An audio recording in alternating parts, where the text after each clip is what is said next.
जी नमस्कार, आप सभी का स्वागत है आपका आरकेएम एकेडमी पे।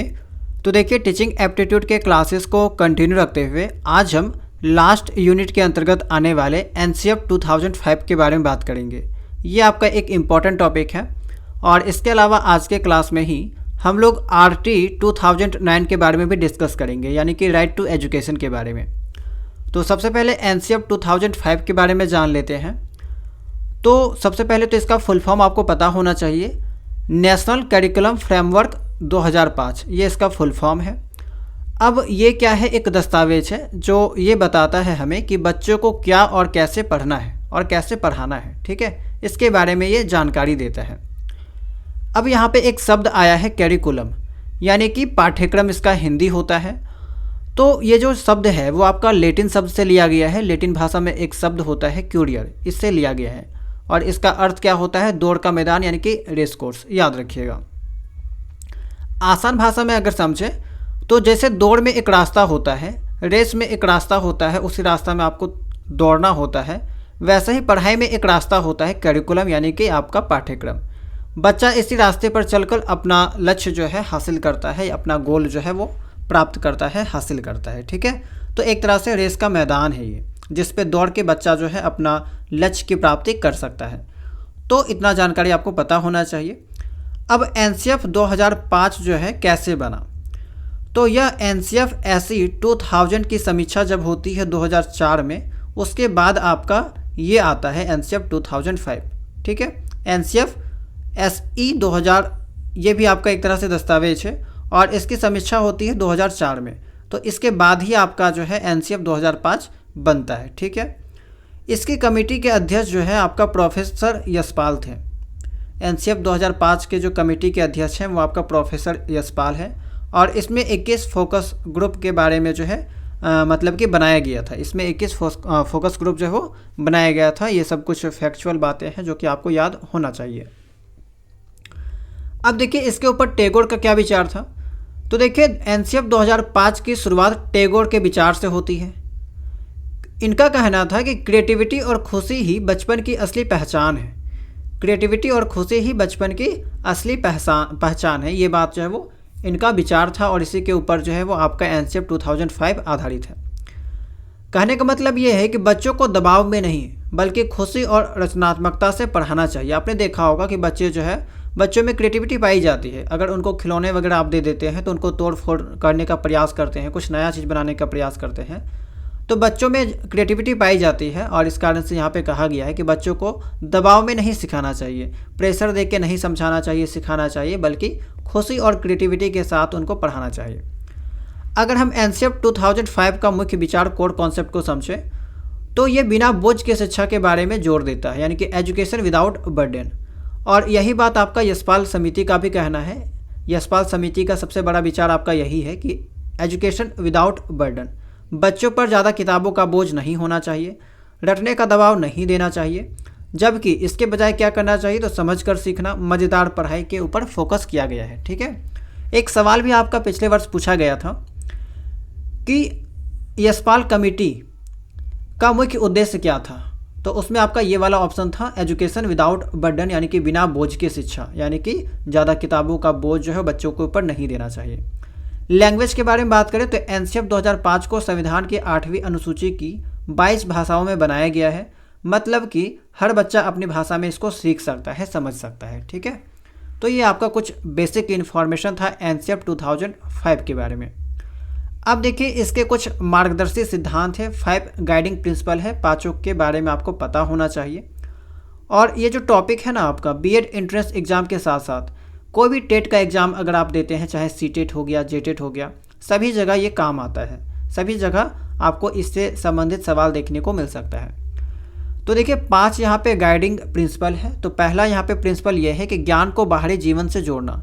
बच्चों को जो कुछ भी सिखाया जाता है उसको बाहरी जीवन के साथ जोड़कर सिखाया जाना चाहिए।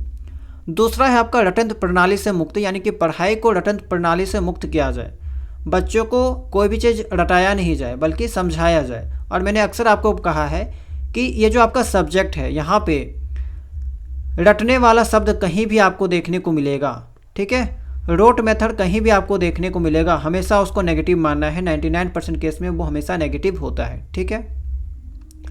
तीसरा क्या है, पाठ्यचर्या पाठ्य पुस्तक केंद्रित ना हो, यानी कि आपका बुक सेंटर्ड यहाँ पे नहीं होना चाहिए, चाइल्ड सेंटर्ड होना चाहिए। जो शिक्षा है आपका बाल केंद्रित होना चाहिए, ना कि आपका टेक्स्ट बुक सेंट्रिक या फिर ना ही आपका टीचर सेंट्रिक, ठीक है। तो 3 वर्ड अक्सर आपको एग्जाम में देखने को मिलता है, text book centric, teacher centric, child centric. तो सबसे ज़्यादा जो पॉजिटिव वर्ड है वो आपका है चाइल्ड सेंट्रिक, यानी कि बाल केंद्रित। चौथा है परीक्षा को लचीला बनाना, यानी कि फ्लेक्सिबल बनाना, परीक्षा को अधिक लचीला बनाना और कक्षा की गतिविधियों से जोड़ना। पांचवा है एक ऐसी अधिभावी पहचान का विकास करना जिसमें प्रजातांत्रिक राज्य व्यवस्था के प्रति राष्ट्र मूल्य समाहित हो, यानी कि राष्ट्र मूल्य विकसित करना। ये आपका जो है इसका सिद्धांत है, 5वां सिद्धांत है। तो पांचों के बारे में आपको पता होना चाहिए, ठीक है। ट्रिक भी मैंने दे रखा है ORTFN, ठीक है। इस टाइप से आप याद रख सकते हैं। O यानी कि आउटसाइड, बाहर से आपको क्या करना है, यहाँ पे ज्ञान को बाहरी जीवन से जोड़ना है, कनेक्ट करना है। R से रोट फ्री होना चाहिए, जो लर्निंग सिखाया जा रहा है बच्चों को वो रोट फ्री होना चाहिए, यानी कि रटन मुक्त होना चाहिए। टेक्स्ट बुक फ्री होना चाहिए, यानी कि टेक्स्ट बुक सेंट्रिक नहीं होना चाहिए, चाइल्ड सेंट्रिक होना चाहिए। फ्लेक्सिबल होना चाहिए, जो मूल्यांकन है आपका परीक्षा है उसको फ्लेक्सिबल के बारे में बात की जाती है। और नेशन यानी कि राष्ट्र मूल्य उसमें होना चाहिए। तो ये सब आप लोग याद रख सकते हैं निमोनिक्स से। अब देखिए एनसीएफ 2005 में टीचिंग लर्निंग प्रोसेस के बारे में क्या क्या चीज़ें कही गई है। तो पहला चीज़ तो यही कि नवीन शिक्षण विधियों का प्रयोग किया जाना चाहिए। न्यू टीचिंग मेथड और तकनीक के प्रयोग पर बल देने के बारे में बात कही गई है। नए नए शिक्षण विधियाँ, टेक्नोलॉजी को यूज किया जाना चाहिए। इसके अलावा चाइल्ड सेंटर्ड एजुकेशन के बारे में फोकस किया जाता है, जो कि सभी शिक्षा के दौरान किया जाता है नॉर्मली, कि हमेशा शिक्षा जो है छात्र को केंद्र में रखकर देना चाहिए, ठीक है। बच्चों के अनुभवों, स्वरों और उनकी सक्रिय सहभागिता को प्राथमिकता देना चाहिए। इसके अलावा संरचनावाद के ऊपर जोर दिया जाता है। एनसीएफ 2005 करके सीखने यानी कि लर्निंग बाय डूइंग और रचनावाद पर बल देता है, ठीक है। यानी कि कोई भी काम जो है बच्चों को एक्टिविटी बेसिस पे कराना चाहिए ताकि बच्चे लंबे समय तक वो चीज़ याद रख सके, यानी कि लर्निंग बाय डूइंग। पहले काम करके सीखे, चाहे प्रोजेक्ट काम आप उसको दे दीजिए, कोई एक्टिविटी वाला काम दे दीजिए, तो बच्चे जो है वो ज़्यादा समय तक उसके दिमाग में वो चीज़ बैठा रहता है। टीचिंग फार्मूला का यूज होना चाहिए। टीचिंग फार्मूला के बारे में मैंने आपको पहले पढ़ा रखा है, उसमें बहुत सारे टीचिंग फार्मूला के बारे में मैंने आपको जानकारी दिया है। जैसे कि आपका उसमें था ज्ञात से अज्ञात की ओर, मूर्त से अमूर्त की ओर, यानी कि जो चीज़ बच्चों को पहले से ज्ञात है, पता है, उसी को कनेक्ट करते हुए नई चीज़ के बारे में बताना चाहिए। जो चीज़ बच्चे देख सकते हैं, छू सकते हैं, उसको बच्चों को दिखाना चाहिए, टच कराना चाहिए, फिर उससे रिलेटेड अमूर्त विचार बताना चाहिए, यानी कि एब्स्ट्रैक्ट कॉन्सेप्ट को समझाना चाहिए, ठीक है। प्रोजेक्ट मेथड के बारे में कुछ जानकारी आपको पता होना चाहिए कि 1908 में यहाँ पे क्या होता है कि प्रोजेक्ट शब्द का सर्वप्रथम जो प्रयोग है वो 1908 में रिचर्ड्स ने किया था। 1918 में जो है किलपैट्रिक यानी कि जो आपका जॉन डेवी के शिष्य थे, इन्होंने इसका प्रयोग किया। और अक्सर एग्जाम में पूछ दिया जाता है कि प्रोजेक्ट मेथड का जो आविष्कार है, जो खोज है, कौन किया था, तो किलपैट्रिक का नाम जो है यहाँ पे सबसे ज़्यादा आता है क्योंकि इन्होंने ही इसको फेमस किया था। इसके बाद प्रोफेसर यशपाल सिंह ने विद्यालय स्तर पर प्रोजेक्ट वर्क पर बल दिया है। तो ये सब याद रखिएगा, प्रोजेक्ट मेथड से रिलेटेड कुछ सवाल है, किलपैट्रिक वाला सवाल ज़्यादा इंपॉर्टेंट है। शिक्षक की भूमिका क्या है? एनसीएफ 2005 में शिक्षक की क्या भूमिका है? तो एनसीएफ 2005 के अनुसार शिक्षक की भूमिका सुविधा प्रदाता यानी कि फैसिलेटर का है, यानी कि फैसिलिटी देना, सुगमकर्ता का यहाँ पे भूमिका होता है। और ये जो टर्म है वो याद रखिएगा क्योंकि ये आपका इंपॉर्टेंट है, सवाल बहुत बार एग्जाम में देखने को मिला है कि एनसीएफ 2005 के अकॉर्डिंग शिक्षक की क्या भूमिका है। तो आपको जवाब देना है सुगमकर्ता यानी कि फैसिलिटेटर, ठीक है, फैसिलिटेटर। तो ये आपको याद रखना है, सुगमकर्ता। अब देखिए यहाँ पे आपका लैंग्वेज के बारे में कुछ जानकारी दे रखी है, सब्जेक्ट के बारे में कुछ जानकारी दे रखा है एनसीएफ 2005 के अकॉर्डिंग। यहाँ पे बहुभाषी शिक्षण के बारे में जो है जानकारी दे रखा है कि बहुभाषिकता जो है संसाधन माना जाए, इसको रिसोर्स के रूप में देखा जाए। त्रिभाषा सूत्र के बारे में बात किया गया है, 3 लैंग्वेज फार्मूला के बारे में बात किया जाता है। आपका जो फर्स्ट लैंग्वेज होना चाहिए वो आपका घरेलू भाषा, मातृभाषा। सेकंड जो भाषा है वो आपका हिंदी या अन्य भारतीय भाषा होना चाहिए। और तीसरा में आपका अंग्रेजी या अन्य आधुनिक यूरोपीय भाषा के ऊपर जोर दिया जाता है। यानी कि बहुभाषा को हमेशा संसाधन के तौर पे देखा जाता है, रिसोर्सेज के तौर पे देखा जाता है, ना कि इसको जो है यहाँ पे कहा जाए लिमिटेशन या फिर कहा जाए तो यहाँ पे इसको बाधा के रूप में देखा जाए। ठीक है, तो बहुभाषी को यहाँ पे बाधा के रूप में नहीं देखा जाता है बल्कि संसाधन के रूप में देखा जाता है। त्रिभाषा सूत्र सबसे पहले कोठारी आयोग 1964 से 66 में आया था, और आपको पता होगा कि इससे पहले जो क्लास हुआ था वहाँ पे भी मैंने आपको 3 लैंग्वेज फार्मूला के बारे में कुछ जानकारी दिया था। कौशल के बारे में बात करें तो आरंभिक वर्षों में जो बच्चे होते हैं वो सुनना, बोलना, पढ़ना पर जोर देते हैं और बाद में लिखना शामिल होता है, यानी कि लिखने के ऊपर जोर दिया जाता है। अब एनसीएफ 2005 में गणित के बारे में क्या जानकारी दिया गया है, तो इसका उद्देश्य माना गया है कि बच्चों की विचार प्रक्रिया का गणितीकरण करना, यानी कि मैथमेटाइजेशन करना। तर्क दिया गया है कि गणित ऐसा हो जो तर्क, चिंतन और अमूर्तना में मदद करे, यानी कि गणित बच्चों को ऐसा सिखाया जाना चाहिए जिससे बच्चे तर्क कर सके, ठीक है, चिंतन कर सके, एब्स्ट्रैक्ट थिंकिंग कर सके, ठीक है, अमूर्त सोच यहाँ पे डेवलप कर सके। इससे अन्य विषयों के साथ पढ़ाया जाए, यानी कि अन्य विषयों के साथ संबंधित करके, कनेक्ट करके पढ़ाया जाए। और डेली लाइफ में जो एग्जाम्पल होते हैं मैथ से रिलेटेड, गणित से रिलेटेड, उनको एग्जाम्पल के तौर पे समझाया जाए ताकि बच्चे जो है दैनिक जीवन में भी गणित का उपयोग कर सके। ठीक है, आगे है आपका विज्ञान के बारे में क्या बातें कही गई है। तो विज्ञान में खोज अनुसंधान की प्रवृत्ति को बढ़ावा दिया गया है, जो आपका रिसर्च फील्ड है उसके ऊपर जो है यहाँ पे बढ़ावा दिया गया है। समस्या समाधान विधि यानी कि प्रॉब्लम सॉल्विंग मेथड द्वारा खोजी प्रवृत्ति विकसित करने के बारे में बात की गई है, यानी कि प्रॉब्लम सॉल्विंग मेथड को प्रमोट किया गया है। बालकों को पर्यावरण की जानकारी दी जानी चाहिए, ये बात भी यहाँ पे कही गई है। अब सामाजिक विज्ञान के बारे में क्या बात कही गई है एनसीएफ 2005 में, तो सामाजिक मुद्दों पर स्वतंत्र तथा आलोचनात्मक दृष्टिकोण विकसित करने के बारे में बात किया गया है। क्रिटिकल पर्सपेक्टिव डेवलप करने के बारे में बात किया गया है। नागरिक शास्त्र की जगह राजनीति शास्त्र शब्द का प्रयोग हो, यानी कि पहले आपका नागरिक शास्त्र होता था, सिविक्स होता था, लेकिन अब उसको हटा के जो है राजनीति शास्त्र यानी कि पॉलिटिकल साइंस उपयोग किया जा रहा है। ठीक है, नाम परिवर्तन किया गया है एनसीएफ 2005 के अकॉर्डिंग, इंपॉर्टेंट है, याद रखिएगा। पूछा जा सकता है कि इनमें से कौन सी नीति में आपका जो है, कौन सा दस्तावेज या कौन सी नीति में आपका सिविक्स की जगह पे पॉलिटिकल साइंस यूज किया जाता है, तो नाम जो परिवर्तन है वो आपका एनसीएफ 2005 में किया गया है। इसके अलावा कुछ कंटेंट है, जैसे कि कक्षा 1 एंड 2 में ईवीएस की कोई पाठ्य पुस्तक नहीं होती है, इन्वायरमेंट साइंस की कोई अलग से किताब नहीं होती है, इसे भाषा और गणित के माध्यम से सिखाया जाता है। वहीं पे अगर आप क्लास 3 to 5 का किताब देखेंगे तो ईवीएस पाठ्य पुस्तक के माध्यम से सिखाई जाती है। ठीक है, यानी कि इसके लिए अलग से किताब होता है।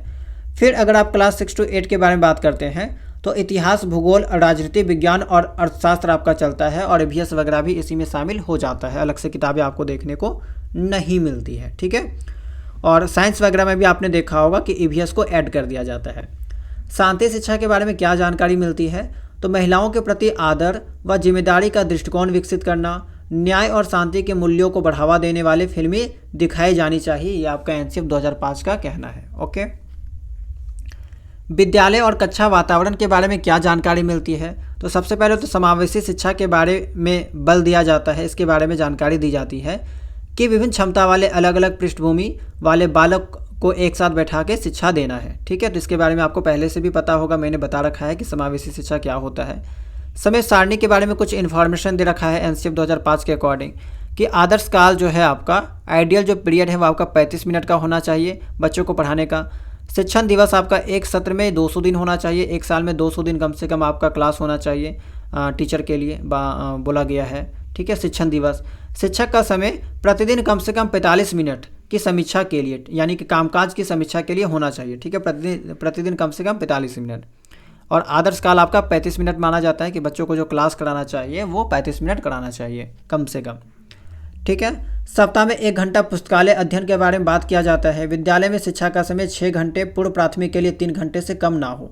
ठीक है, ये बात कही गई है कि आपका विद्यालय में शिक्षा का जो समय है 6 घंटे होना चाहिए और पूर्व प्राथमिक के लिए 3 घंटे से कम नहीं होना चाहिए। इसी कारण से आपने देखा होगा कि विद्यालय वगैरह जो है वो नॉर्मली आपका 6 घंटा का चलता है। ओके, होमवर्क के बारे में कुछ बातें कही गई है। होमवर्क पॉलिसी के बारे में कुछ जानकारी दी गई है कि बच्चों पर बोझ कम करने के लिए कक्षा 2 तक कोई गृह कार्य नहीं देना है। अगर आप भी टीचर बनेंगे तो आपको भी ये सब चीज़ें फॉलो करना चाहिए। ठीक है, जो भी बच्चे क्लास 2 तक हैं उनको कोई भी होमवर्क नहीं देना है। कक्षा 3 से 5 वाले बच्चों को 2 घंटे प्रति सप्ताह, यानी कि सप्ताह में 2 घंटे का होमवर्क देना है। 6 to 8 क्लास के लिए 1 घंटा प्रतिदिन और माध्यमिक के लिए आपका 2 घंटा प्रतिदिन, ये आपका होमवर्क का क्राइटेरिया है। ओके। व्यवस्थागत सुधार के बारे में, सिस्टमेटिक रिफॉर्म्स के बारे में कुछ बातें कही गई है, जैसे कि मूल्यांकन, तो मूल्यांकन के अंतर्गत आपका सतत और व्यापक मूल्यांकन CCE लागू किया जाए। बोर्ड परीक्षा के बारे में बात कही गई है कि कक्षा 5, 8 और 11 में बोर्ड परीक्षा नहीं होनी चाहिए। कक्षा 10 की बोर्ड परीक्षा वैकल्पिक है, यानी कि ऑप्शनल है। हालांकि अब आपका NEP 2020 भी आ गया है, उसमें भी बहुत तरह से बदलाव किया गया है। ठीक है, ये आपका NCF 2005 है। परीक्षा प्रणाली कैसा होना चाहिए? खुले पुस्तक परीक्षा यानी कि ओपन बुक एग्जाम और लचीला पाठ्यक्रम को प्रायोगिक तौर पर लागू किया जाए, यानी कि ओपन बुक एग्जाम के बारे में बात की जाती है। फ्लेक्सिबल एग्जाम को यहाँ पे प्रमोट किया गया है, उसके बारे में जोर दिया गया है। क्वेश्चन पेपर के बारे में भी कुछ बातें कही गई है कि केवल कागज कलम परीक्षा के अलावा मौखिक परीक्षा और समूह कार्य मूल्यांकन भी हो, यानी कि कहा गया है कि केवल कॉपी कलम के आधार पर बच्चों को जज नहीं करना है, बच्चों को मार्क्स नहीं देना है या फिर क्लास में प्रमोट नहीं करना है, आगे क्लास में नहीं भेजना है। ठीक है, बल्कि उसके व्यवहार को भी आंकना चाहिए, जांचना चाहिए। मौखिक परीक्षा भी होना चाहिए, समूह कार्य यानी कि ग्रुप वर्क, ये सभी चीज़ों का ओवरऑल यहाँ पे मूल्यांकन होना चाहिए। ठीक है, अब देखिए NCF FS 2022 क्या है। तो ये सब के बारे में तो आपको पता मतलब कि ज़्यादा जानकारी नहीं याद रखना है, बस फुल फॉर्म याद रखिएगा। National curriculum framework for foundational stage है। निपुण भारत, निपुण से रिलेटेड सवाल एग्जाम में देखने को मिल सकता है। इसका फुल फॉर्म होता है national initiative for proficiency in reading with understanding and numeracy, तो ये इसका फुल फॉर्म है निपुण का। अब इसका अर्थ हुआ समझ के साथ पढ़ने और संख्यात्मकता में निपुणता के लिए राष्ट्र पहल किया गया है। पोषण का फुल फॉर्म है prime minister overarching scheme for holistic nutrition. ठीक है, पोषण और स्वास्थ्य के लिए प्रधानमंत्री की योजना ये आपका लागू किया गया है। इसके अलावा ECCE है early childhood care and education, प्रारंभिक बाल्यावस्था देखभाल और शिक्षा, तो इसके बारे में भी बात की गई है। ठीक है, तो इसका फुल फॉर्म आप लोग याद रखिएगा। चलिए अब देखते हैं NCF 2005 के अकॉर्डिंग जो है प्रारंभिक बाल्यावस्था के बारे में क्या बातें कही गई है। तो देखिए जीवन के पहले 8 साल के बारे में कुछ बातें कही गई है, जैसे कि बच्चे के जीवन के पहले 8 साल बहुत अहम होते हैं और इसी में आपका जो है तंत्रिका विज्ञान के अनुसार न्यूरोसाइंस के अकॉर्डिंग व्यक्ति के मस्तिष्क का 85% से अधिक हिस्सा 6 वर्ष की उम्र तक विकसित हो जाता है। तो ये बातें कही गई है। इन वर्षों में शारीरिक, संज्ञानात्मक, सामाजिक और भावनात्मक विकास की नींव पड़ती है, यानी कि फाउंडेशन जो है पड़ जाती है 6 साल की अवस्था तक। ओके, अब देखिए फाउंडेशनल स्टेज का विभाजन के बारे में देखिए। तो जैसे कि 0 से 3 साल ये मुख्यतः आपका घर पे बीतता है। आपको पता होगा कि इतना कम एज में बच्चे घर पे रहते हैं। अधिकांश बच्चे अपने घर और परिवार के माहौल में बड़े होते हैं। 3 वर्ष की आयु तक घर का वातावरण ही बच्चे के लिए पोषण, सुरक्षा और सीखने के प्रोत्साहन का एकमात्र प्रदाता होता है। आगे अगर बढ़ेंगे 3 से 6 वर्ष तो आंगनबाड़ी, बाल वाटिका और प्री स्कूल में बच्चे पढ़ाई करते हैं। NEP 2020 की प्रमुख प्राथमिकता है कि 3 वर्ष से अधिक उम्र के बच्चों को उच्च गुणवत्ता वाली प्री स्कूल शिक्षा मिले। तो ये आपका NEP 2020 का कहना है। इसका यहाँ पे जो है ये बात कहना है कि 3 वर्ष से अधिक उम्र के बच्चों को हाई क्वालिटी वाली प्री स्कूल में शिक्षा मिले। ठीक है, ECCE के प्रमुख घटक और विकास के क्षेत्र। तो ECCE में केवल खाना या स्वास्थ्य शामिल नहीं है, बल्कि इसमें संज्ञानात्मक और भावनात्मक देखभाल भी शामिल है। इसके अंतर्गत क्रियाकलाप शामिल है, शिशु के साथ बातचीत करना, खेलना, घूमना, संगीतीय आवाज़ें सुनाना, इंद्रियों का विकास करना। तो इसके अंतर्गत ये सभी चीज़ें शामिल है। लक्ष्य क्या है? 3 वर्ष पूरे होते होते विकास के विभिन्न क्षेत्रों में इष्टतम परिणाम हासिल करना। तो ये आपका इसका लक्ष्य है ECCE का। विकास के क्षेत्र के बारे में बात करें तो शारीरिक और गत्यात्मक विकास के ऊपर जोर दिया जाता है, सामाजिक भावनात्मक विकास के ऊपर जोर दिया जाता है, संज्ञानात्मक विकास के ऊपर जोर दिया जाता है, संप्रेषण और शुरुआती भाषा के ऊपर यानी कि कम्युनिकेशन जो स्किल है उसके ऊपर जोर दिया जाएगा, उद्गामी साक्षरता और संख्या ज्ञान यानी कि इमर्जेंट लिटरेसी एंड न्यूमरेसी के ऊपर जोर दिया जाएगा।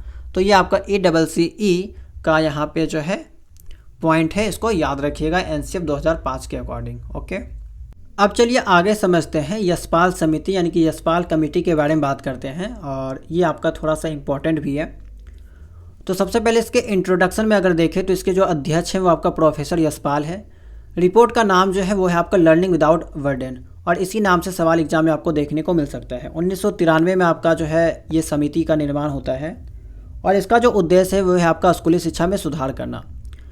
मुख्य उद्देश्य अगर देखा जाए तो बच्चों के ऊपर पढ़ाई का अनावश्यक बोझ कम करना, रटने के बजाय समझ आधारित शिक्षा को बढ़ावा देना, ठीक है। और इसका जो यहाँ पे मेन लाइन है वो आपका यही है, लर्निंग विदाउट बर्डन। तो देखिए इस समिति ने कुछ यहाँ पे प्रॉब्लम को आइडेंटिफाई किया था, कुछ प्रॉब्लम को यहाँ पे उसको जो है वो यहाँ पे देखा था। जैसे कि पहले क्या होता था कि बहुत भारी सिलेबस था, किताबों की ज़्यादा बोझ हुआ करता था, रटने पर आधारित शिक्षा था, बच्चों पर मानसिक दबाव था, परीक्षा प्रणाली का दबाव बना रहता था। तो इन सभी प्रॉब्लम्स को आइडेंटिफाई किया गया। उसके बाद यशपाल समिति आता है और इन सब को सॉल्व करता है। जैसे कि यहाँ पे मुख्य विचार जो है इसके वो चाइल्ड सेंटर्ड एजुकेशन है। अब बच्चों के बाल केंद्रित शिक्षा होगी, कॉन्सेप्चुअल लर्निंग के ऊपर जोर दिया गया, एक्टिविटी बेस्ड लर्निंग के ऊपर जोर दिया गया, टीचर को फैसिलिटेटर के तौर पे देखा गया, ठीक है, फैसिलिटेटर के तौर पे देखा गया। अब प्रमुख सिफारिशें क्या है, तो पहले तो कैरिकुलम जो आपका पाठ्यक्रम है उसको सुधारा गया। Text book easy to read books को यहाँ पे मतलब कि बुक्स को ऐसा बनाया गया कि आसानी से आप उस चीज़ को पढ़ सकते हैं।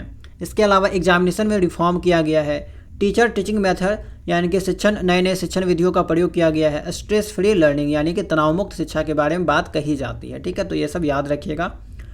कुछ आपका जो है यहाँ पे की टर्म है जैसे कि learning without burden, child centred education, conceptual learning, activity based learning, reduce curriculum load, teacher as facilitator, ठीक है। तो ये चीज़ याद रखिएगा। ये सब आपका यशपाल समिति का कुछ इंपॉर्टेंट कीवर्ड से पॉइंट है। ये सब चीज़ें आपके इसके अंतर्गत देखने को मिलेगी। चलिए अब आगे जानते हैं RT 2009 के बारे में कि आखिर ये क्या है, ठीक है। Right to education act 2009। तो देखिए यह एक ऐतिहासिक कानून है जो बच्चों को मुफ्त और अनिवार्य शिक्षा का मौलिक अधिकार प्रदान करता है, ठीक है। बच्चों को मुफ्त और अनिवार्य शिक्षा, फ्री एंड कंपल्सरी एजुकेशन के बारे में बातें करता है। तो सबसे पहले तो देखिए आपका जो RT 2009 है उसका परिचय। तो यह अधिनियम 6 से 14 वर्ष के आयु के बच्चों को मुफ्त और अनिवार्य शिक्षा का अधिकार सुनिश्चित करता है, ठीक है।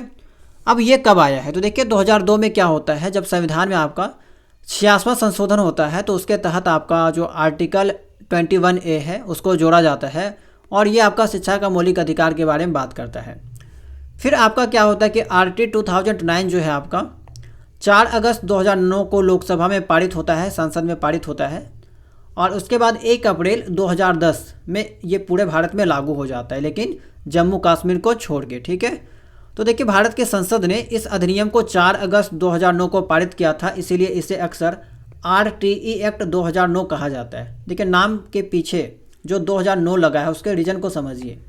इसीलिए लगा है क्योंकि ये जो है भारत की संसद में इस अधिनियम को 4 अगस्त 2009 को पारित किया गया था, ठीक है। और आपका इसी कारण से यहाँ पे 2009 लगा रहता है। लागू होने की तिथि यह अधिनियम पूरे भारत में उस समय जम्मू कश्मीर को छोड़कर 1 अप्रैल 2010 से प्रभावी रूप से लागू हुआ था। उद्देश्य क्या था कि 6 से 14 वर्ष की आयु के प्रत्येक बच्चों को निःशुल्क और अनिवार्य शिक्षा का अधिकार प्रदान करना। इसका जो ऑफिशियल नाम है आपका RTE 2009 का जो ऑफिशियल नाम है, इंपॉर्टेंट है, याद रखिएगा, निःशुल्क और अनिवार्य बाल शिक्षा का अधिकार अधिनियम, ठीक है। इसका नाम क्या है, निःशुल्क और अनिवार्य बाल शिक्षा का अधिकार अधिनियम 2009, याद रखिएगा, ओके। कुछ इंपॉर्टेंट यहाँ पे आपके धाराएं हैं, सेक्शन है, इसको भी याद रखिएगा जो कि आपका RT 2009 से रिलेटेड है, ठीक है।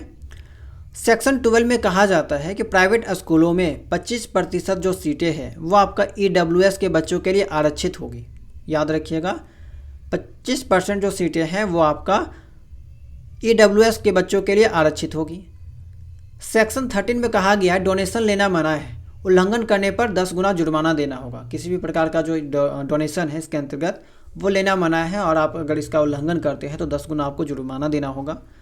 जन्म प्रमाण पत्र ना होने पर भी बच्चों को प्रवेश नहीं रोका जा सकता है। बहुत सारे विद्यालय में देखते हैं कि बच्चों को जब एडमिशन कराने जाते हैं तो उससे बर्थ सर्टिफिकेट मांगा जाता है और अगर आप बर्थ सर्टिफिकेट नहीं देते हैं तो आपका एडमिशन नहीं होता है, ठीक है। तो इस चीज़ को भी यहाँ पे नेगलेक्ट किया गया है, मतलब कि इग्नोर किया गया है। इसमें कहा गया है कि कोई भी विद्यालय जो है बच्चों को उसका जन्म प्रमाण पत्र अगर नहीं होता है तो मतलब कि एडमिशन लेने से इनकार नहीं कर सकता, ठीक है, यानी कि एडमिशन उनको लेना होगा। 15 में कहा जाता है कि बच्चों को शैक्षणिक वर्ष शुरुआत में प्रवेश दिया जाना चाहिए, ठीक है, यानी कि जो आपका शैक्षणिक वर्ष है उसके शुरुआत में प्रवेश दिया जाना चाहिए, कभी भी बच्चों को एडमिशन नहीं होना चाहिए। इसका कहने का मतलब ये है। और आपको पता है कि जब से नया सेशन स्टार्ट होता है तभी बच्चों का एडमिशन होता है, ठीक है। कुछ और भी महत्वपूर्ण धाराएं हैं जो छात्र संरक्षण के बारे में जानकारी देते हैं।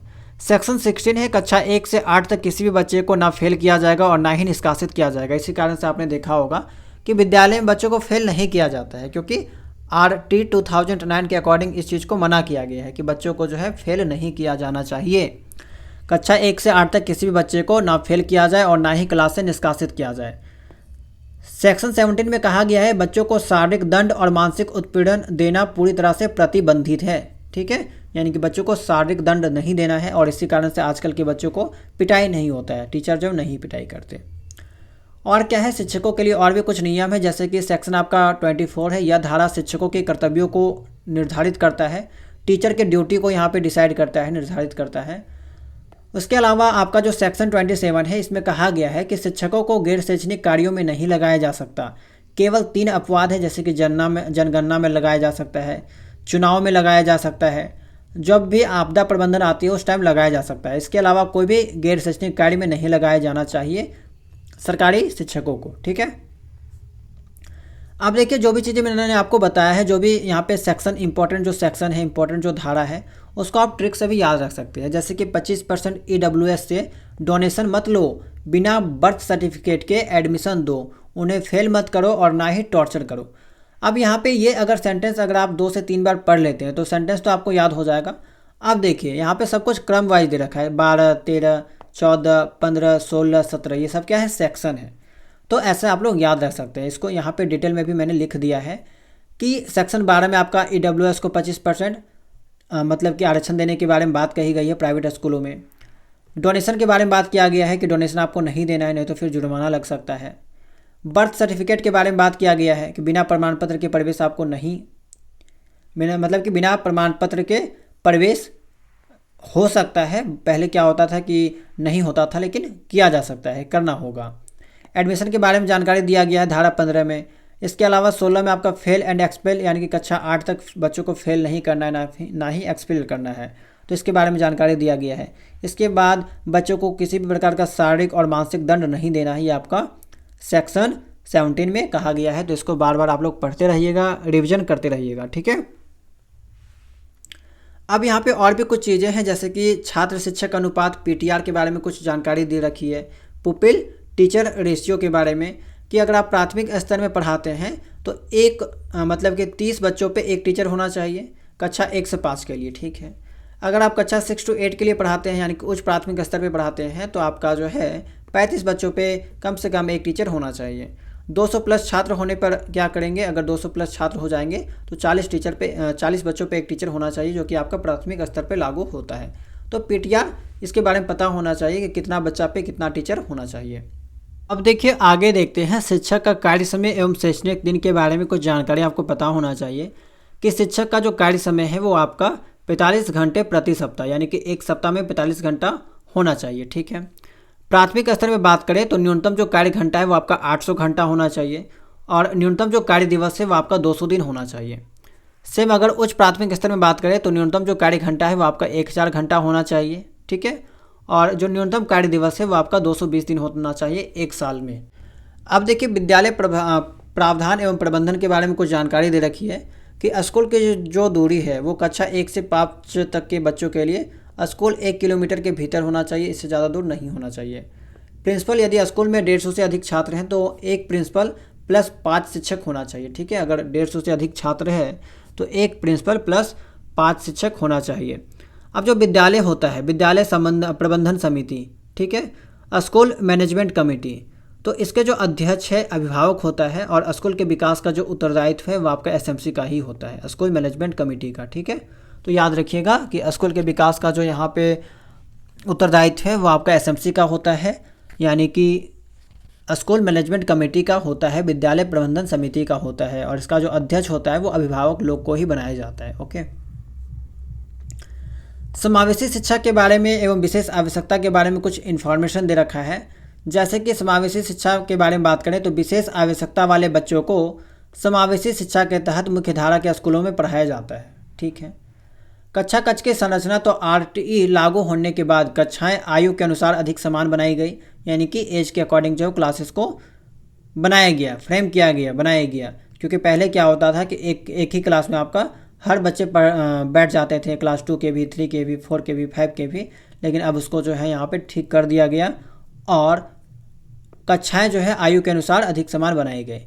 दिव्यांग बच्चे के बारे में कुछ जानकारी दे रखी है कि दिव्यांग बच्चों को सामान्य बच्चों से अलग 18 वर्ष तक मुफ्त शिक्षा का अधिकार दिया गया है और सामान्य बच्चों के लिए 14 वर्ष तक। ठीक है। दिव्यांग के लिए यहाँ पे 4 साल का यहाँ पे एक्स्ट्रा छूट दिया गया, रिजर्वेशन दिया गया है। ठीक है। अब देखते हैं परीक्षा के लिए कुछ इंपॉर्टेंट समरी को एक बार रिवीजन कर लेते हैं। जैसे कि आरटी में आपका 6 से 14 वर्ष जो सामान्य बच्चे हैं उनको यहाँ पे निःशुल्क शिक्षा दी जाती है। इसके अलावा इसमें आपका दिव्यांग कैटेगरी के लिए 6 से 18 वर्ष। साप्ताहिक घंटे के बारे में बात करें, शिक्षकों के लिए 45 घंटे। 86वां संशोधन है आपका 2002 में होता है और इसमें आपका आर्टिकल जो 21A है उसको ऐड किया जाता है। प्राथमिक जो लक्ष्य है वो आपका है 3:1 अनुपात, यानी कि कहने का मतलब है 30 बच्चों पे एक टीचर। 200 दिन 800 घंटे आपका साल में होना चाहिए। लागू होने की जो तिथि है वो आपका 1 अप्रैल 2010 है। मूल दर्शन के बारे में बात करें, मूल जो टॉपिक है वो समावेशी है, आयु के अनुसार शिक्षा होना चाहिए, शून्य निष्कासन होना चाहिए। तो ये सब चीज़ें आपको पता होना चाहिए। अब चलते हैं इससे रिलेटेड कुछ इंपॉर्टेंट सवालों को देख लेते हैं, एमसीक्यू सवालों को देखते हैं। ओके, ताकि जो भी चीज़ें आपने देखा है, सीखा है, वो आपको अच्छे से क्लियर हो जाए। देखिए पहला सवाल है आपका जो कि आपका 2023 के बीएड एंट्रेंस एग्जाम में पूछा गया सवाल है। यशपाल समिति की रिपोर्ट 1993 का उद्देश्य क्या है? शिक्षक शिक्षा में आईसीटी प्रसारण के माध्यम से सीखना, बिना बोझ के सीखना, उपयुक्त में से कोई नहीं। मैंने आपको बार बार बताया है लर्निंग विदाउट बर्डन, ये आपका करेक्ट हो जाएगा। आगे देखिए एनसीएफ 2005 किस संस्था द्वारा प्रकाशित किया गया है? तो याद रखिएगा एनसीईआरटी के द्वारा, है ना। ये आपका इंपॉर्टेंट है, याद रखिएगा। एनसीएफ 2005 किस संस्था द्वारा प्रकाशित किया गया है? एनसीईआरटी के द्वारा। एनसीएफ 2005 का मुख्य उद्देश्य क्या है? परीक्षा प्रणाली को कठिन बनाना, गलत बात है। छात्रों पर बोझ बढ़ाना, गलत बात है। बाल केंद्रित शिक्षा को बढ़ावा देना, बिल्कुल सही बात है, ये आपका पॉजिटिव है। ठीक है। बाकी केवल शिक्षण प्रशिक्षण देना, गलत बात है। मैंने आपको अक्सर कहा है केवल शब्द जिस भी ऑप्शन में देखें वो गलत हो जाएगा। एनसीएफ 2005 में कुल कितने मुख्य विषयों पर जोर दिया गया है? तो 5 विषयों पर जोर दिया गया है। ठीक है। आगे देखिए एनसीएफ 2005 के अनुसार सीखने की प्रक्रिया को कैसा होना चाहिए? तो छात्र केंद्रित होना चाहिए, चाइल्ड सेंटर्ड होना चाहिए, ना कि आपका शिक्षक केंद्रित, ना ही आपका पाठ्य पुस्तक आधारित, और रटन विद्या तो आपका गलत ही है। आगे देखिए सीखने को डर रहित और आनंदमय बनाना किस नीति का उद्देश्य है? तो आपका जो है एनसीएफ 2005 का उद्देश्य है। ठीक है। यानी कि fear free and joyful education के बारे में बात किया जाता है एनसीएफ 2005 में। एनसीएफ 2005 के अनुसार शिक्षक का प्रमुख कार्य क्या है? केवल जानकारी देना, गलत बात है। परीक्षा लेना, ज्ञान का निर्माण करना, ये आपका सही है, ज्ञान का निर्माण करना। एनसीएफ 2005 के अनुसार मूल्यांकन कैसा होना चाहिए? तो मूल्यांकन आपका परीक्षा आधारित होना चाहिए, वार्षिक, केवल लिखित, तो सतत और व्यापक मूल्यांकन होना चाहिए। ठीक है। एनसीएफ 2005 आपका कंटिन्यूअस एंड कम्प्रीहेंसिव इवोल्यूशन के बारे में बात करता है। एनसीएफ 2005 किस प्रकार की शिक्षा पर बल देता है? केवल अकादमिक। देखिए केवल शब्द जहाँ भी देखने को मिले गलत कर दीजिए। सबसे जो आपका बेस्ट ऑप्शन है वो है आपका समावेशी और समग्र शिक्षा। एनसीएफ 2005 किस प्रकार की शिक्षा पर बल देता है? तो समावेशी और समग्र शिक्षा के ऊपर जो बल देता है। नेक्स्ट है आपका एनसीएफ 2005 के अनुसार पाठ्यक्रम कैसा होना चाहिए? स्थिर और पारंपरिक, लचीला और स्थानीय संदर्भ आधारित। मैंने आपको बताया है कि पाठ्यक्रम आपका फ्लेक्सिबल होना चाहिए। ठीक है। ऑप्शन बी आपका करेक्ट हो जाएगा। बाकी देखिए केवल है, ये सब आपका गलत हो जाएगा। ठीक है। आरटी अधिनियम किस वर्ष लागू हुआ था? तो 2010 में लागू होता है आपका।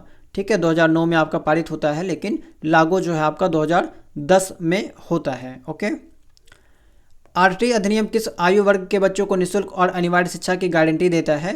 तो 6 से 14 वर्ष, और अगर आप दिव्यांग हैं तो 18 वर्ष तक। ठीक है।